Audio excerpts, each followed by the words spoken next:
ನನ್ನ ನೆಲಮಂಗಲದ ನಾಗರಿಕರಿಗೆ ತುಂಬ ಹೃದಯದ ನಮಸ್ಕಾರಗಳು.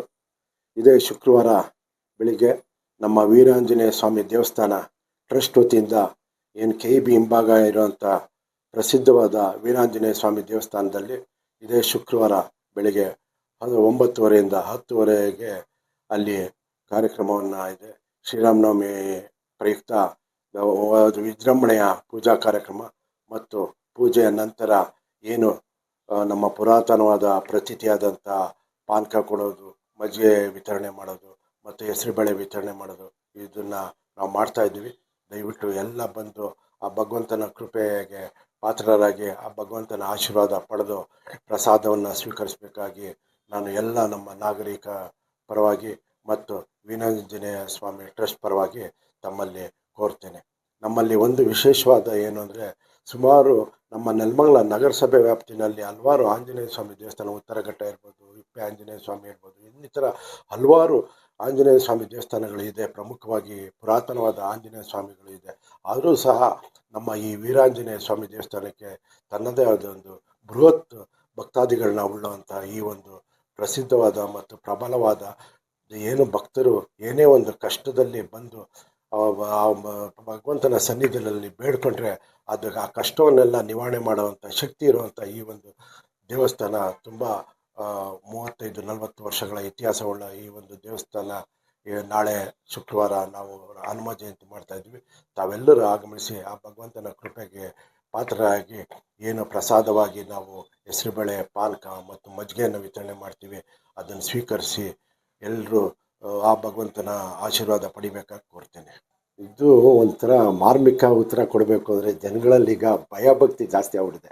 ಫಸ್ಟು ಕಾಯಕವೇ ಕೈಲಾಸ ಅಂದ್ಬಿಟ್ಟು ಬಸವಣ್ಣವ್ರ ತತ್ವದಲ್ಲಿ ನಮ್ಮ ಹಿರಿಕರು, ಯಾಕಂದರೆ ನಮ್ಮ ತಾತನದಿರ್ಬೋದು, ನಮ್ಮ ತಂದೆಯವ್ರ ಕಾಲದಿರ್ಬೋದು, ಹಿಂದೆ ಎಲ್ಲ ಅವ್ರು ಮಾಡೋ ಕೆಲಸದಲ್ಲಿ ದೇವ್ರನ್ನ ಕಂಡ್ಕೊತಾ ಇದ್ರು.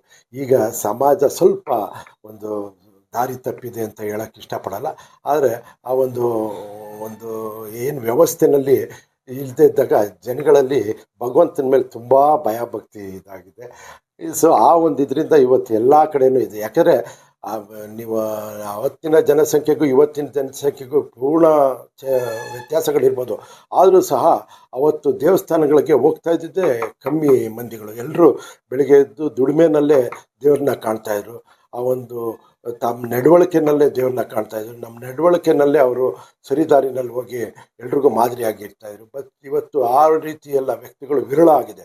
ಅದರಿಂದ ನಾವುಗಳು ಬೆಳಿಗ್ಗೆಯಿಂದ ಸಂಜೆ ತನಕ ಇಲ್ಲ ವಾರ ಪೂರ್ತಿ ಮಾಡಿರೋ ಒಂದು ತಪ್ಪುಗಳನ್ನ ತಂದೆ ಕ್ಷಮಿಸುವಂತ ಹೋಗೋ ಒಂದು ಸನ್ನಿವೇಶ ಬಂದಿದೆ.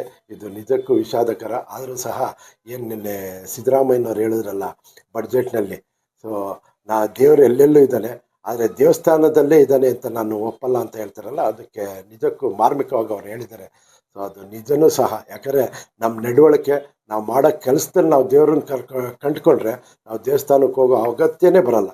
ಸರಿ ದಾರಿನಲ್ಲಿ ಒಂದು ಸತ್ಯವಾದ ಮಾರ್ಗದಲ್ಲಿ ನಾವು ನಡೆದ್ರೆ ದೇವಸ್ಥಾನಕ್ಕೆ ಹೋಗೋ ಪ್ರಮೇಯನೇ ಬರಲ್ಲ. ಯಾಕಂದರೆ ಸತ್ಯವಾದ ದಾರಿನಲ್ಲಿ ನಡೆದಾಗ ಇದೆಲ್ಲ ಅವಶ್ಯಕತೆ ಇರಲ್ಲ. ನಾಳೆ ಏನಿಲ್ಲ, ಮಾಮೂಲಿ ದೇವರೇ ಶುದ್ಧೀಕರಣ ಮಾಡಿಕೊಂಡು ಬೆಳಿಗ್ಗೆ ಅರ್ಚಕರ ಒಂದು ನೇತೃತ್ವದಲ್ಲಿ ಶುದ್ಧೀಕರಣ ಮಾಡಿಕೊಂಡು ತದನಂತರ 9:30ರಿಂದ 10:00ವರೆಗೆ ಮಹಾಪೂಜೆ ನಡೆಯುತ್ತೆ. ಮಹಾಪೂಜೆ ಮಹಾಮಂಗಳಾರತಿ ಎಲ್ಲ ನಡೆದಾದಮೇಲೆ ಏನು ವೀರಾಂಜನೇಯ ಸ್ವಾಮಿ ಟ್ರಸ್ಟಿನ ಅಧ್ಯಕ್ಷರಿರ್ಬೋದು, ಇನ್ನಿತರ ಪದಾಧಿಕಾರಿಗಳಿರ್ಬೋದು, ಭಕ್ತಾದಿಗಳಿರ್ಬೋದು, ಇವರೆಲ್ಲರ ಸಮ್ಮುಖದಲ್ಲಿ ಆ ಒಂದು ಪಾನಕ, ಮಜ್ಜಿಗೆ ಮತ್ತು ಹೆಸರುಬೇಳೆ ವಿತರಣೆ ಕಾರ್ಯಕ್ರಮ ನಡೆಯುತ್ತೆ. ಪ್ರತಿ 3 ವರ್ಷಕ್ಕೊಂದ್ಸರಿ ಮಾಡ್ತಾಯಿತ್ತು. ಅದ್ರ ಬಗ್ಗೆ ಏನಿಲ್ಲ, ಪ್ರತಿ 3 ವರ್ಷಕ್ಕೆ ಮಾಡ್ತಾಯಿತ್ತು. ಈ ಸಾರಿ ಸ್ವಲ್ಪ ವಿಶೇಷವಾಗಿ ಆ ಕಿಟಕಿಗಳದ್ದು ಗ್ಲಾಸ್ಗಳು ಇರ್ಬೋದು, ಇನ್ನಿತರ ಅಲ್ಯೂಮಿನಿಯಂ ಪಾರ್ಟಿಷನ್ಸ್ ಇರ್ಬೋದು, ಇವೆಲ್ಲ ಸ್ವಲ್ಪ ನೀರೆಲ್ಲ ಆಡಿ ಬಿಸಿಲು ಗಾಳಿ ಮಳೆಗೆಲ್ಲ ಸ್ವಲ್ಪ ಶೀತಲವಾಗಿತ್ತು. ಅದನ್ನೆಲ್ಲ ಟ್ರಸ್ಟಿನ ವತಿಯಿಂದ ರೆಡಿ ಮಾಡಿಸಿದ್ರು. ಸೊ ಪೇಂಟನ್ನು ಸಹ ಪ್ರತಿ 5 ವರ್ಷಕ್ಕೊಮ್ಮೆ ಮಾಡಿಸ್ಕೊಂಡು ಬರ್ತಾಯಿದ್ದಾರೆ. ಅವತ್ತಿಂದನೂ ಸಹ ಈ ವರ್ಷವೂ ಸಹ ಮಾಡಿದ್ದಾರೆ. ಅದು ತನ್ನದೇ ಆದ ಒಂದು ವ್ಯವಸ್ಥೆನಲ್ಲಿ ಅದು ನಡೀತಾ ಇರೋದು.